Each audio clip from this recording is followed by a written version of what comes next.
Good morning, everyone, and welcome to a brand new video of Fox Flicks on Popcross Studios. Today we're continuing on in the Summerall's Beast storyline, and today we're going to check out as the Tayrun and Dresden of Fakemon SCP Adventure. Let's hop in and see the fake Pokemon that become real SCPs.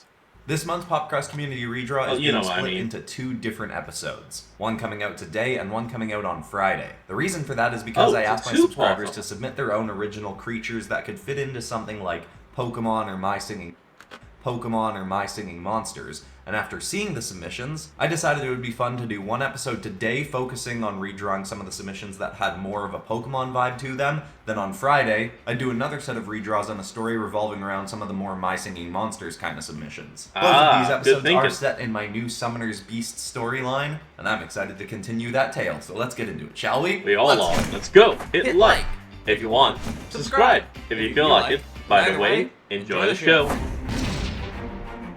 It seems I had gotten far too used to riding the skies upon my usual dragon ally, Violet, as, astride my recently aligned dragon summon, the skybound Mantaragon, I felt as though the skin on my face were nearly peeling off as we ripped through the air. Damn, he's fast. I'd sent Violet home to my village to rest and prepare for giving birth, and was now acquainting myself with my new mount. It had made me somewhat anxious to send her home, as, while our village does have its share of capable guards, and, of course, Vasilia and Voslo Kuznet to defend it, there had been an uncomfortable increase in Drake and Direwolf attacks in the area surrounding us lately. Still, that was not my current... Come on, man, you gotta have some faith in those Kuznets. After all, they've not just slain every monster and turned them into armor. Oh, no, wait. No, that's exactly what they've done. Slain every monster and turned them into armor. priority, and I had to keep my focus on developing my team for the approaching battle with the Archon Demon Toralei and her own monsters. Despite being an aquatic dragon, the Mantaragon's speed in the skies were phenomenal. On top of that, it did also seem to enjoy that I was struggling to hold on, though that itself did lead to another interesting little discovery about the creature. At one point after... a lot of these fan-drawn ones are actually pretty damn good. I mean, yes, there are some that are a little basic and seem a little rushed, but all in all, they got good ideas and good concepts. After flying straight for quite some time, a huge gust of rising wind struck me. I believe my mount noticed that I was losing my grip and intentionally flew straight down. That extra force added to the wind made me fly right off its back. The Mantaragon allowed me to fall for a moment before swooping under to scoop me onto its back again.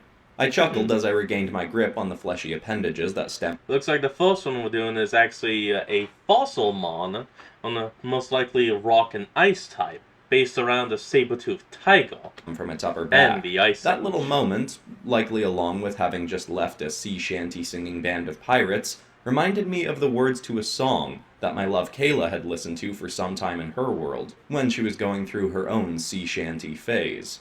I sang the line that had come to mind instinctively through the rushing wind. The winds blew up her bow, dipped down below, my bully boys blow. My mischievous dragon suddenly slowed and grunted when I stopped singing.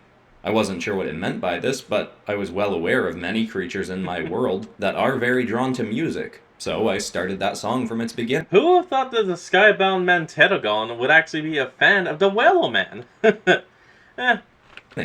There once was a ship that put to sea, the name of the ship was... I'm gonna have to try my best to hold back and not sing along, because I love that song as well. Oh, I gotta bite my tongue on this! The Billy O.T., the winds blew up her bow, dipped down, oh below, my bully boys blow. To my excitement, the Mantaragon purred in response, so I continued on with the next verse. Soon may the Wellerman come to bring us sugar and tea and rum. One day when the tonguing is done, we'll take our leave and go. She'd not been 2 weeks from shore when down on her a right whale bore. The captain called all hands and swore he'd take that whale in tow. I continued on through the song, and doing so seemed to make the Mantaragon much more cooperative. This made me interested to see how it would engage with some of the monsters of song in my world, but prior to that I still needed to show this creature that I could fulfill a promise to it. That aligning with me as it had would mean it would have a chance to fight against many dangerous creatures that challenged its own might.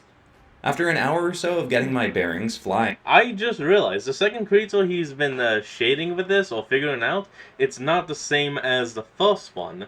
Looks like I think this one, the Sub-Zilla motto, however you pronounce that, is Rock and Ice, and the one behind it is Ghost type. Maybe Fire Ghost or Darken Relying Ghost. on this creature, I created a portal to take us to the base where most of my interdimensional allies from other worlds congregate, the Shark Tank in Dimension A016.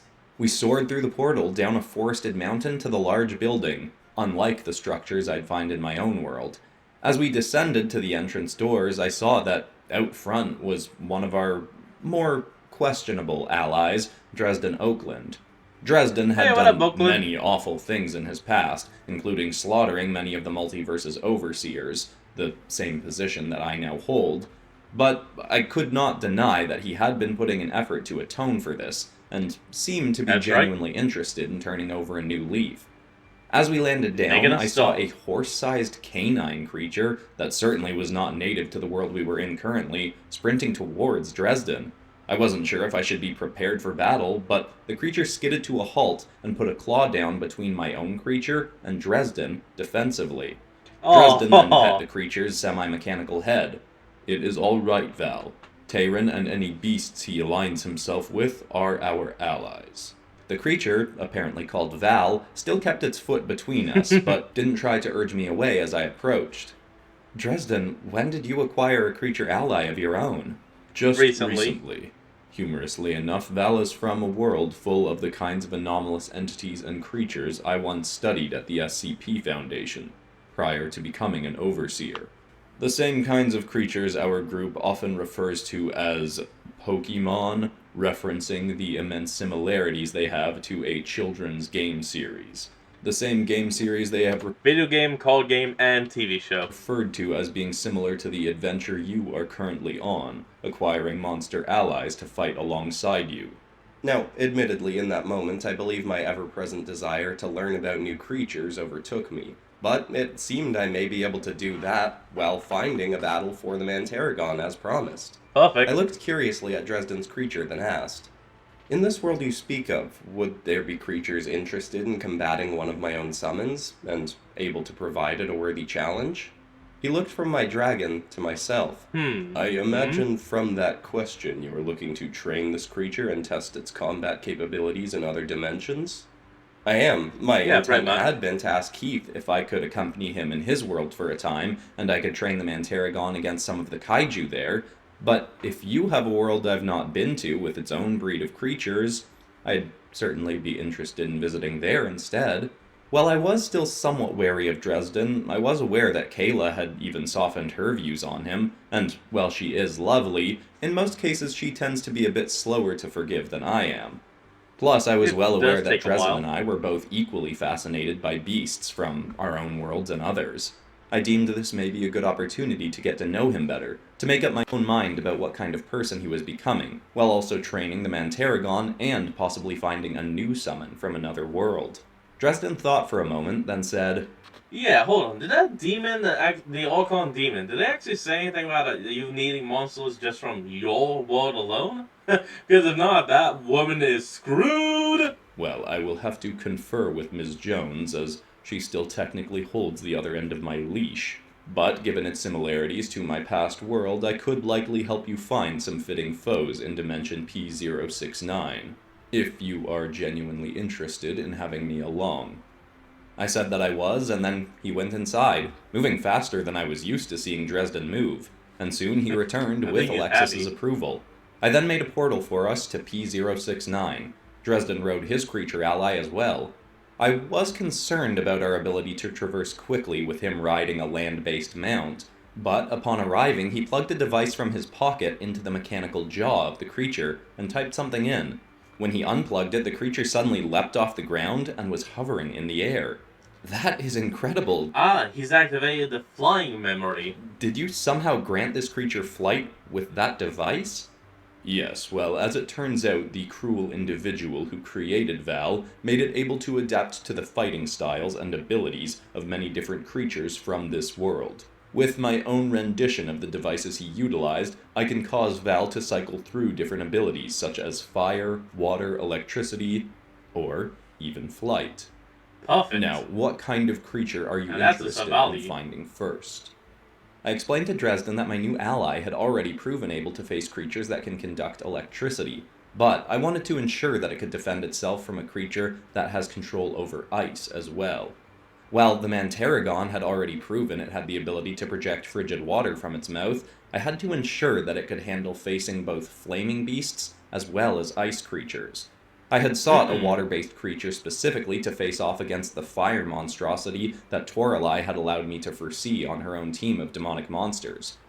But, as I'd been reminded recently, she could have been deceiving me, and her fire beast could have tricks waiting to be revealed. So I knew of a fire ice dragon or from my lightning. own world that could also project ice, so I wanted to prepare for that. Interestingly, Dresden led us to a set of mountains, where we found what seemed at first to be both an ice beast and a fire beast. But this quickly proved to be a deceiving sight. Ah, so the other one is ghost type. Haha. I wonder what the Fakemon for that one is going to look like. Well, let's see. Near the peak of a snowy mountain, we came across two monsters that were already entwined in battle. One was a tiger-like, thick-furred creature with a frozen head and paws, while the other was more like a very lean lion with a flaming purple mane and tail. I stated that this could be a perfect situation to test the Mantaragon against ice and fire beasts, but Dresden quickly corrected me. Looks on the allegedly flaming creature are deceiving. Watch carefully. It's a ghost type. I did as suggested, and saw that as the beast breathed purple flames towards its foe, its foe dodged effectively, the flames striking the ground behind it created a mound of purple ice, instead of melting the snow. Ooh, That creature in my okay. world was referred to as SCP-P2741, or Tundrion.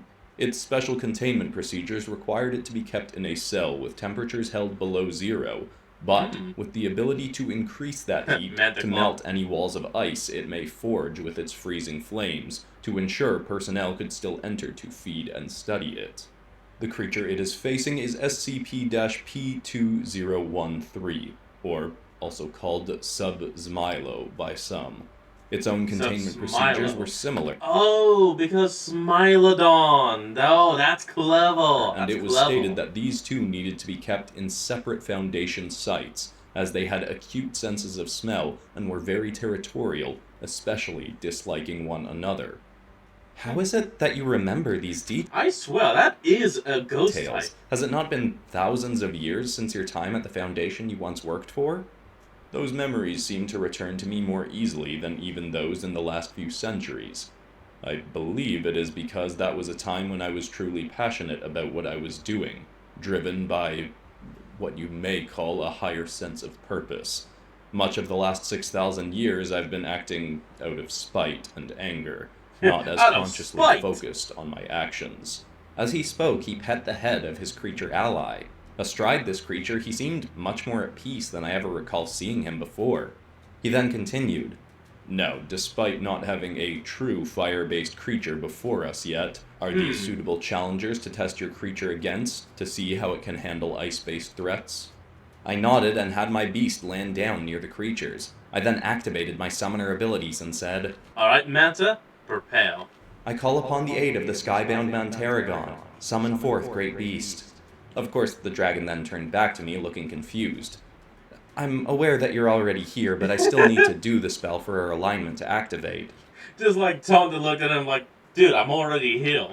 I was like, it has to be done, just go. It snorted, but clearly accepted. A golden light in each of our chests illuminated, and suddenly I could see, hear, and feel through both my own body and that of my summon. While I was still getting settled into the shift, the purple frigid flaming Tundrion clearly noticed us and wanted to further assert its territory. It spat a beam of frozen flames towards us. The Mantaragon swooped back up into the air, and I had to dive into the snow to evade. The Tundrion continued breathing its flames, using them to chase the Maybe it's a ghost ice type. Mantaragon, but before it could hit, the tiger-like Sub-Zmilo leapt at it, still clearly interested in chasing off or slaying the Tundrion. It swatted the flaming creature's head, smacking it into the snow, making it cease its beam. My Mantaragon then soared down towards them both, diving at incredible speeds. When it got near, it spread its claws and snatched the icy protrusions atop the Sub-Zmilo's back, and lugged it up into the air. flying slower than usual with a beast in tow. The Yeah, creature yeah, snapped all its that jaws weight. upwards towards my beast, but couldn't get at the Mantaragon. The Subsmilo's front claws suddenly grew larger with more and more ice. It seemed to also be weighing down the Mantaragon more and more as it did this, but then it swung its claw up to slash at my dragon. The Mantaragon instinctively hurled the creature in front of it, making the swipe Ice miss. punch. It then darted forward, flipped over, and slammed its tail into the Subsmilo's back, sending it crashing down into the icy mountain. Dresden and Val had landed next to me. It seems you've chosen your first summon wisely, Tayrun. Its combat abilities already appear to be well developed. Thank you. I am admittedly still surprised by its power levels given its small stature, but the Mantaragon seems as though it There's an old saying, Tayrun, and big things come in small packages. could likely handle its own, even against some of the most legendary beasts from my world. I've already seen it face off against one. And there is another, particularly dangerous monster from my world that may have recently awakened, and I think it may be a suitable challenge to take my monsters to face it at some point in the near future, before I go up against Toralei. If I can find it, that is. Testing and training your Legendary. summons against the most powerful beasts you can find is certainly advised given the caliber of threat you'll be facing with them eventually. There is no telling what an Archon could have up their sleeves. But I respect that you are not moving to this too quickly, and first testing against specific types of foes, so that you know your creature's strengths and weaknesses, before making them risk their lives against higher tier threats. Now, on the level of building a personal relationship with these creatures, have you considered giving the Mantaragon a name? In my past, it was never my proclivity to name any creatures I studied, but having... I mean, it probably would become a hell of a lot easier than always saying Skybound Mantaragon every single time. given one to Val, I do feel as though it has aided in creating more familiarity between us. I suppose that would be a logical thing to do. I hadn't done so with Violet, exactly. I'd simply shortened her name from being a Violet Portal Lever. As we spoke, the Tundrion had started firing its flames again at my dragon, but it was gracefully spinning around the blasts. Unfortunately, the Subsmilo recovered from its fall and started shooting daggers of ice from its mouth at my mount. In its efforts to dodge the oncoming daggers, it was finally struck by the Tundrion along its side, sticking its wing and arm to itself in ice. I instantly felt incredibly cold in that area of my own body as a result. The Mantaragon that's started cold. falling towards the ground, but quickly it aimed its head and breathed not cold, but boiling hot water onto the ice. This quickly melted it and it was able to recover before hitting the mountain. While having the creature summoned and part of my consciousness linked to it, I did have the ability to control or at least inform some of the creature's movements. But thus far the Mantaragon seemed to know what to do better in a battle than I did. I was quite excited by how well my creature was performing. Its small size might even trick Toralei's own beasts into underestimating it. And I was in a Bound to further happen. elevated mood by how supportive and non-defensive Dresden was being. Speaking to him did feel very different from how it had been when I'd first gone on an adventure with him. So I felt compelled to ask, do you have any suggestions for names for the Mantaragon? I am used to giving technical names to creatures, but not personal ones. Unfortunately, I cannot say that is a skill I am Well, why not just simply calling them Sky? particularly proficient in either. But I think what matters more than choosing a clever name is simply the act of granting the creature a name. This itself will likely help further your connection. He's right. That did seem to make sense. Nothing was coming to me in the moment, but I decided that he was right and I should grant the creature a proper individual name. For the rest of the battle, the Mantaragon was soaring circles around these two beasts, and soon tearing into them quite violently. Eventually it got to a point where I tried to have it retreat simply to not kill either of these creatures, though it did not seem interested in leaving until the fight was properly won. This would of course be useful in the fights against Toralei's demon monsters, but against these innocent beasts, simply defending their territory, it felt to be in poor taste. So I returned to my previously proven tactic for getting the creature under control. No line was cut, no whale was freed, the captain's mind was not He just starts agreed. singing. He belonged to the whaleman's creech, he took that ship in tow. Meanwhile, Dresden looks at him like, "What are you doing right now, Tayrun? And my brain can't figure out how to say it, so I just say both. Soon may the Wellerman come to bring us sugar and tea and rum. One day when the tonguing is done, we'll take our leave and go. A few lines in, the Mantaragon promptly turned away from the action and soared towards me. I then said, I release my summon. You may return from whence you came. Again, the Mantaragon seemed confused as the spell released, and it simply teleported a few feet over to where it had been when I started the summon. I hopped onto the creature and both... I'm sorry, but I love that. It just looks at him like, dude, what are you talking about? It teleports 5 feet over. And it's like, what? Dresden and I soared off on our own mounts, leaving the battered icy beasts to finish their fight for territory. Though, as we flew off, I glanced back, and both seemed quite finished with fighting for the moment. Dresden then asked, What is this song you sing to encourage the dragon to obey you? It does not seem to have much relation to your actions. I'm not sure if it's this specific song that soothes it, or if any would do, though it does seem to enjoy this melody. The song is called the... I paused for a moment and addressed my creature. Mantaragon, what do you think of the name Wellerman? As Dresden has suggested, it didn't feel particularly clever or necessarily fitting, but I did enjoy it, and, as importantly, Wellerman seemed to as well. Yeah! Okay, it's not Sky, but Wellerman is still a good one. And, I mean, you named it after its favorite song, so of course it fits. Next up. Dresden said that in the region we were in, it could be difficult to specifically find a creature with fire abilities. But the farther we got down out of the mountains, the warmer it got, and we even reached a desert-like region. On our path, I did a bit more singing to keep Wellerman's mood and cooperation levels up, but I spent much of the flight having Dresden inform me of a new venture he was undertaking, to build a foundation that would both contain, but also help redeem, superpowered tyrants and villains. It was inspiring to hear that not only had Dresden clearly turned over a new leaf, but he wanted to help others do the same. I even asked him, do you think any of the Archon demons could be redeemed? The way Toralei spoke to me, You know, I'm not even sure about that myself, actually. If I would just say, it would probably be an absolute no. But then again, you never really know. I mean, Fia herself has technically been quote-unquote redeemed, even though she's technically just depowered. The main all-called demon with the TV forehead, yeah, no, he can definitely not be redeemed. That guy needs to just be put down. But the one that challenged you to the battle, there's a chance that while she can't be redeemed, she could be turned into sort of an anti-hero, a Deadpool, if you must. It didn't seem as though she was inherently evil, as I'd assumed all the Archons would be. That would not be something I'd attempt thoughtlessly, as guaranteeing containment of a being of their immense power levels while we attempt to rehabilitate them could be near impossible, even for myself. But, with an Archon in your world not actively attempting to destroy it, it may be worth doing more investigation into that notion prior to your battle with her.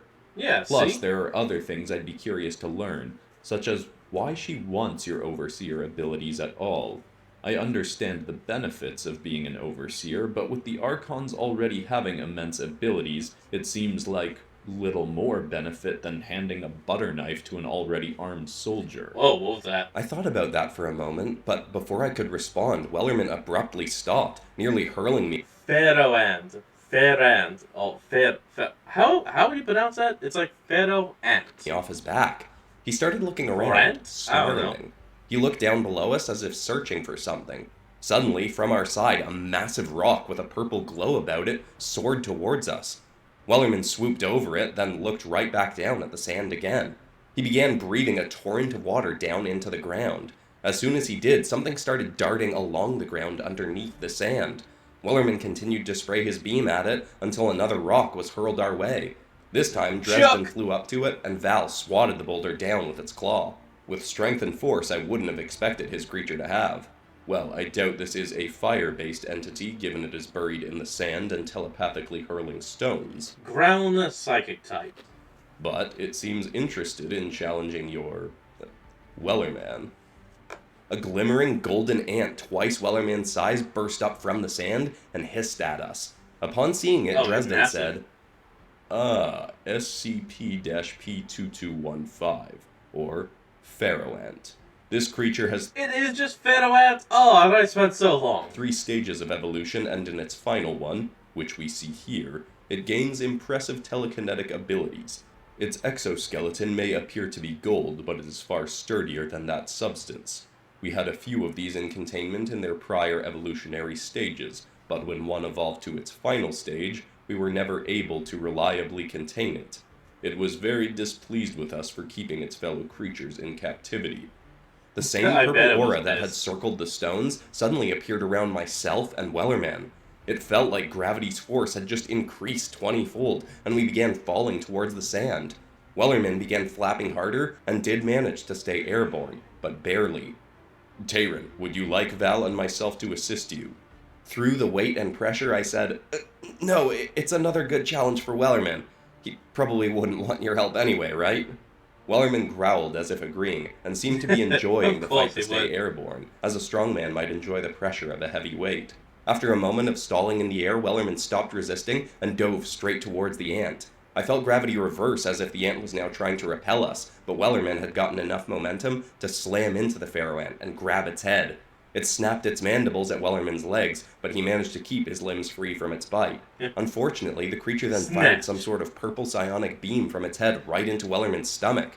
We were both sent flying back into the sand, and very quickly felt dizzy. Ooh, I it stood up used in the side sand, beam. stumbling, and Wellerman soared into the air, clearly a little dazed himself, but fighting through it.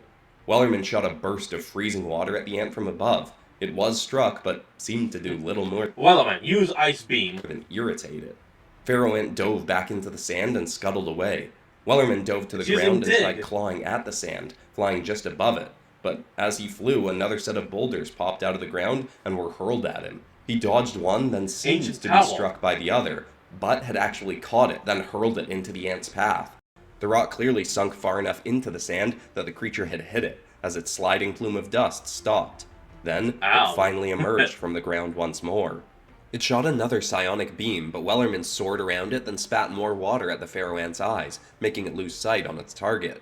Their battle continued on, with Wellerman taking little damage, At least it is a water type versus a ground type.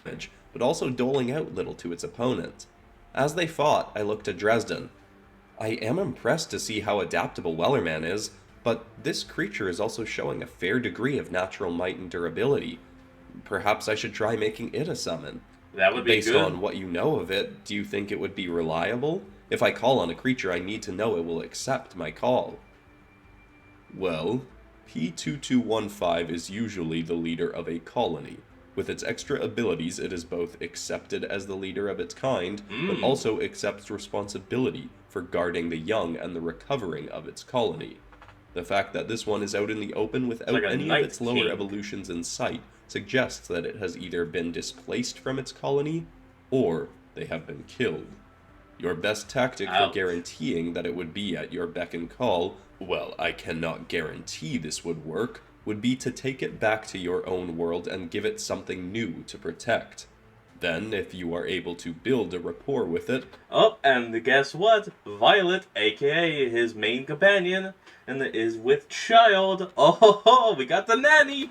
I imagine the only reason Whoa, it would uncle. reject a call is if it was Godfather? actively protecting its new surrogate colony from a threat. That was an intriguing idea, and while I was still unsure if I even could make a beast from another world a summon, I decided this creature had proven it was worth trying.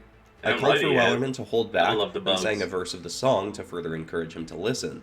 Then approached the Pharaoh ant, spinning the Overseer runes on my arm. I aimed my hand forth and began projecting a set of images into its mind. While I'd used imagery of a harrowing battle to come to entice Wellerman into joining me, for the Pharaoh ant, I used something quite different. Pharaoh ant, if you crave a home and beings to protect, Yes? consider this place. My home village is under threat of attacks from unwanted creatures as of late, and my ally Violet is soon to give birth on the outskirts of this village. Yes, This village yes. could become your new colony, and I can give you purpose again by protecting it, if you agree to become one of my summons. The Pharaoh Ant seemed to understand far more quickly and easily than any creature I'd tried to make an alignment with before. Well, it It is clacked its psychic. mandibles together a few times, before slowly walking over towards me. Part of me was concerned when it got close that it may simply bite my hand off with its mighty mandibles, but thankfully it Of simply course it pressed would. its head into my hand. Elated by how smoothly that had gone, I then said, I hereby align with this Pharaoh Ant and allow my consciousness to consider it another vessel. When it accepts my call, our souls unite as one. As had happened with Wellerman, a golden glow emerged from my chest and the thorax of this creature. The alignment Love it. had worked, and I had made a new summon with a creature from another world. Which of course opened up some interesting new possibilities for me. Oh, When that was yeah. done, Pharaoh Ant looked up at Wellerman flying above it. My Mantaragon hissed, but it did not again try attacking the Pharaoh Ant, clearly understanding that it was now an ally. An interesting start you have to your team, Tayrun. Though I fear I may have overestimated my usefulness in finding you the kinds of creatures that you wanted to face in this world. Oh, don't worry about that. This may not have been exactly what I was looking for, but it has been a very beneficial outing all the same. Plus, it has been nice getting to chat with you. It's good to see how So now he has a team of 2, with a water flying type and a ground psychic type. your attitude has evolved since becoming our, well, technically our prisoner, but more so than that, our ally and even friend. Dresden's face just seemed to twitch slightly. I thought he may be smiling, but it was often difficult to read his literal stone-faced expression. Are you Whoops. all right? Yes, my apologies. I am still not completely used to people being kind to me. Anyhow, I have had a thought that may interest You'll you. come to love It like could it. take some time for us to find a native fire creature in this world, but given I can change the types of abilities Val has, granting it fire-based powers, what would you say to allowing my own summon, so to speak, to stretch its legs on the battlefield? I looked over to Val, who playfully dropped down into a battle stance. I smiled. Aww. Allow me to acquaint Pharaoh Ant with my village, to ensure they aren't alarmed as a giant golden ant arrives. Then, yes, that could be a wonderful way to further test Wellerman. And I that was took all about an fire hour type. to bring Pharaoh Ant home and inform my fellow villagers of the creature's presence. I introduced it to Violet, and thankfully they quickly got along, with the Pharaoh Ant clearly showing protective instincts towards a creature of its new home in a vulnerable state. Then, I was ready to have Wellerman go up against Val. I hoped my new dragon ally would fare well, as I didn't know I actually really like this story, especially the Pharaoh Ant. And he has no home. I'll give you a home. I have a home. I much love about it. Val, but I doubted that it was as powerful as the creature I'd take Wellerman to face prior to our battle with Torlai.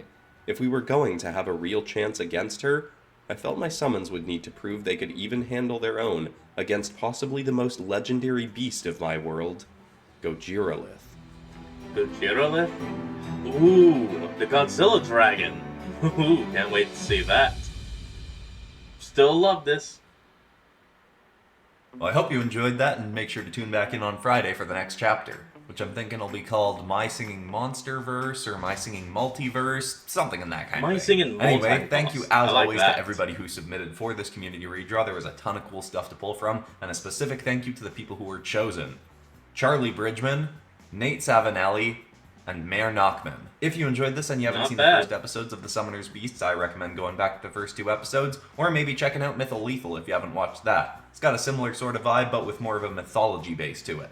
Also set in multiverse tales. But now we gotta move on to the next community redraw prompt, which is actually going to be for both July and August, because I'm going on double vacation trouble. near the end of July for a week, from the 19th to the 26th, so it would be hard to work in a community redraw. So you're gonna have a longer time to submit. But I want people to submit their own Multiverse Tales variant, like you would have seen Not in my bad. Panini-verse episode that I did recently, where you take a Multiverse Tales character and make some kind of different version of them that could exist somewhere else in the multiverse. A bunch of Oh, people love suggested it. that, and I think it's gonna make for a very fun banter episode community redraw. Instructions are on screen and the email to submit to is linked in the description. And besides that, that's all for today. Except, of course, for ending this video on some kind of positive or inspiring note. And the thought I want to leave people with today is a quote from Gary Vaynerchuk, who said very simply, the only person you need permission from is yourself. Whatever it is you want to do with your life or who you want to be, nobody else that may be trying to tell you how you should live actually has to be you and live your life. So live it your way and figure out for yourself where you're right and wrong and make changes along the way. I hope that's inspiring. I love you all, and I'll see you all in the next episode on Friday.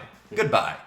Alright everyone, that's going to be the end of today's video, and I hope you all enjoyed. So remember to like, comment, and subscribe for more. Link to the original will be in the description below, and I'll see all of you all next time when we flick back on. Till then, this is Fox, signing out. Peace.